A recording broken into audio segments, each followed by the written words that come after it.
আমাদের দুজনকে চা দাও তো। হ্যাঁ, সাথে দুটো বিস্কুটও দিও। আচ্ছা, ঠিক আছে। হেই নাও। তা এবারের প্রতিযোগিতা কবে হবে? কোন প্রতিযোগিতা? এ গায়ে কত রকম প্রতিযোগিতাই তো হয় প্রতি বছর। আরে সব থেকে আকর্ষণীয় প্রতিযোগিতা যেটা, সেটার কথাই বলছি। মাছের প্রতিযোগিতা। শুনেছিলাম তো বর্ষার দিন হবে। বড় পুকুরের জল বাড়লে তখনই নাকি শুরু হবে। আরে না গো না, এবারে মাছের প্রতিযোগিতা শীতকালে হবে।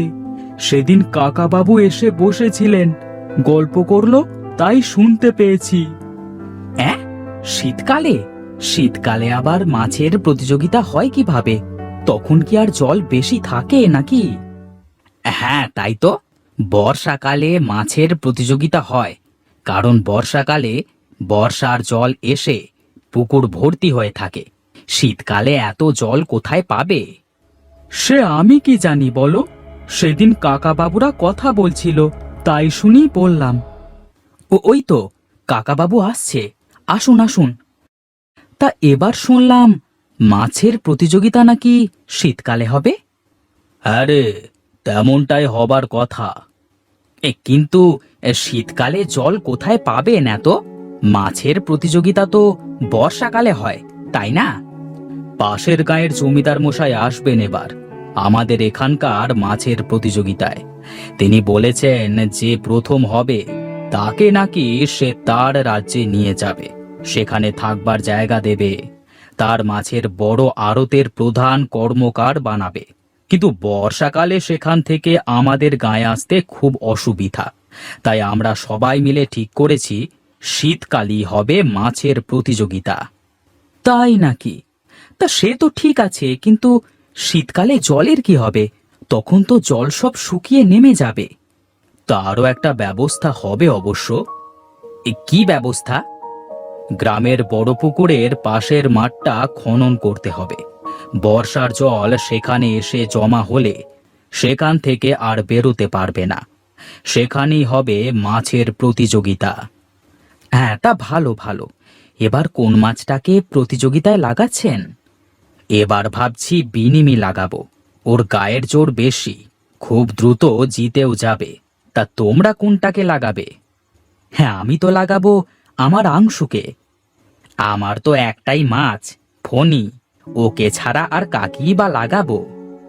আমি গরিব মানুষ, মাছ কিনবার পয়সা থাকলে আমিও কিনতাম। ফণি, এই ফণি, বাইরে আয়। জি মালিক। তুই আবার ঘুমাচ্ছিস? তোকে না বললাম প্রতিযোগিতার জন্য তৈরি হতে? জানিস, এবার প্রতিযোগিতা হবে শীতকালে। এবারের প্রতিযোগিতায় যে জয়ী হবে, পাশের গাঁয়ের জমিদার মশাই তাকে নিয়ে গিয়ে তার মাছের আড়তে রাখবে। সব মাছেদের দেখাশোনা করবার সুযোগ সে পাবে। যদি এবারে তুই জিতিস, তাহলে আমি সেই সুযোগ পাবো। আমি জিতবো কিভাবে মালিক? আমি তো ঠিক মতো খেতেই পাই না। আমার শরীরে কোনো রকম শক্তিও তো নেই। আমি কি করব বল? আমি নিজেই তো ঠিকমতো খেতে পাই না। আমার এত সামর্থ্য নেই যে আমি তোকে পেট ভরে খেতে দেব। আমায় ক্ষমা করিস। মন খারাপ করবেন না মালিক, আমি সর্বোচ্চ চেষ্টা করব এবারে জেতার জন্য। আংশু, আংশু, শিগগিরই ওঠ। কি রে, ওঠ বলছি। সারা দিন শুধু খাস আর ঘুমাস। জি মালিক। বলি, কিছুদিন পর যে মাছের উৎসব হবে, সেখানে কিন্তু তোকে জয়ী হতে হবে। আগেরবার তুই জিতেছিলি, এবারও কিন্তু তোকেই জিততে হবে। এবারে জিতলে পাশের রাজ্যের জমিদারের বাড়ি গিয়ে তার মাছের আড়তের উপর রাজত্ব করতে পারবো। যদি তুই এবারে না জিতেছিস, তোকে আমি বিষ খাইয়ে মেরে ফেলবো, এই বলে দিলাম। আমি চেষ্টা করব মালিক। অভ্যাস কর, অভ্যাস কর, এখন থেকেই অভ্যাস কর।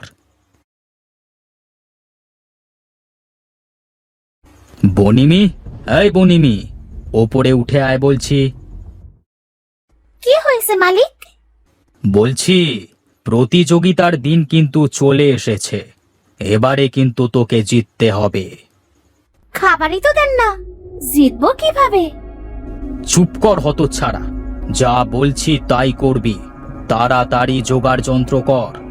যেভাবে পারিস জিততে তোকে হবে। ওই নকুল আর মুকুলের মাছকে তোকে হারাতেই হবে।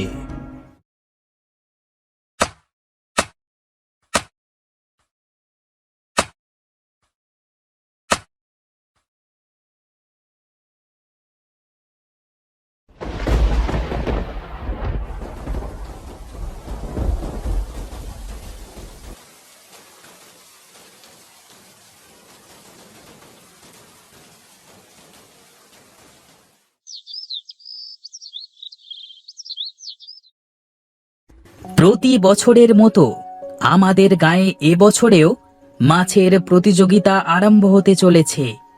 এবছর আমাদের গ্রাম থেকে 4 জন মাছের প্রতিযোগিতা করবে। প্রথম কাকামশাই এবং তার মাছ বনিমি। দ্বিতীয় নকুল ও তার মাছ আংশু। তৃতীয় মুকুল ও তার মাছ ফণি। চতুর্থ হরি ও তার মাছ কুঁড়ি। এবারের মাছের প্রতিযোগিতায় যে জয়ী হবে, পাশের গ্রামের জমিদার মশাই তাকে তার মাছের আড়তের সম্পূর্ণ দায়িত্ব দেবে। থাকা খাওয়ার জন্য পর্যাপ্ত জায়গা এবং খাবার দেবে। মাসে মাসে পর্যাপ্ত পরিমাণে অর্থ প্রদান করবে। আমাদের আজকের প্রতিযোগিতার প্রধান অতিথি পাশের রাজ্যের জমিদার মশাই, যিনি এই মুহূর্তে আমাদের মাঝেই চলে এসেছেন। এবার প্রতিযোগিতা শুরু হবে। 1, 2, 3 শুরু করো। মার বেটা, মার মার, একদম মেরে ভর্তা বানিয়ে দে। মার বলছি, মার, আরো জোরে মার, নিজের সর্বশক্তি দিয়ে মার। না জিতে ফিরবি না কিন্তু বনিমি। মার বেটাদের, মেরে হারিয়ে দে, জিততে তোকে হবেই। সাবধানে ফণি, সাবধানে, দেখিস তোর আবার চোট যেন না লাগে, নিজের খেয়াল রাখিস। মার কুড়ি, মার, হারবি না, মার, মার বলছি। এরই মধ্যে আমাদের হরির মাছ কুঁড়ি হেরে গেছে। বাকি 3 জনের মধ্যে হাড্ডাহাড্ডি লড়াই হচ্ছে। মার, মার দুটোকে, মার, মার। যা, আমরা দেখতে পাচ্ছি এরই মধ্যে আমাদের কাকা বাবুর মাছ হেরে গেছে, আর বাকি রয়েছে নকুল এবং মুকুলের মাছ। আমরা জানি নকুল এবং মুকুল খুব ভালো বন্ধু, কিন্তু এই প্রতিযোগিতায় তাদের কি বন্ধুত্ব টিকে থাকবে? দুজনের মধ্যে লড়াই হচ্ছে। না জিতলে মনে আছে তো আমি কি করব? বিষ খাইয়ে মেরে ফেলবো তোকে। তোকে জিততেই হবে। এরই মাঝে আমাদের মুকুলের মাছটি আহত হয়ে গেছে, তার শরীর দিয়ে রক্ত ঝরছে। ফণি, ছেড়ে দে, ছেড়ে দে, ওকে তুই পারবি না। তোর জীবন আমার কাছে সবার আগে। তুই মরে যাবি, ছেড়ে দে, ছেড়ে দে ওকে, ছাড় বলছি, ছেড়ে দে। এ কি, এ এক আশ্চর্য দৃশ্য আমরা আজ পর্যন্ত প্রতিযোগিতায় দেখেছি। মালিক কখনো তার মাছের কথা চিন্তা করেনি, কিন্তু আজ প্রথমবারের মতো আমরা দেখতে পাচ্ছি মুকুল তার মাছের শরীরের কথা চিন্তা করে তার মাছকে লড়াই থামিয়ে দিতে বলছে, আর লড়াই ছেড়ে দিয়েছে তার কথা মতো তার মাছ। আমাদের আজকের প্রতিযোগিতার বিজয়ী হলো নকুল।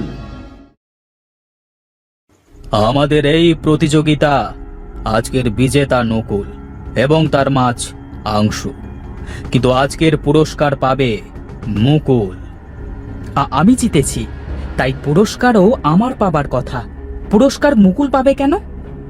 আমি বলেছিলাম পুরস্কার হিসেবে আমি তাকে আমার মাছের আড়তে নিয়ে প্রধান কর্তব্যে রাখব, কিন্তু এখানে আমি এসেছিলাম কে আমার মাছের বেশি যত্ন নিতে পারবে সেই খোঁজে। আমি দেখেছি তোমরা সবাই তোমাদের মাছের কথা চিন্তা না করে শুধুমাত্র যেটার কথা চিন্তা করেছো সেটা হলো পুরস্কার। কিন্তু একমাত্র মুকুলই ছিল যে তার মাছের কথা চিন্তা করেছে, তার মাছের শরীরের কথা চিন্তা করেছে। তাই আমার মাছের আড়তের জন্য আমি শুধুমাত্র আর শুধুমাত্র মুকুলকেই নেব এর জন্য। চলো মুকুল, তুমি আর তোমার মাছ মিলে এখন থেকে আমার মাছের আড়তেই থাকবে আর খুব ভালো থাকবে। ঠিক আছে জমিদার মশাই, আপনাকে ধন্যবাদ।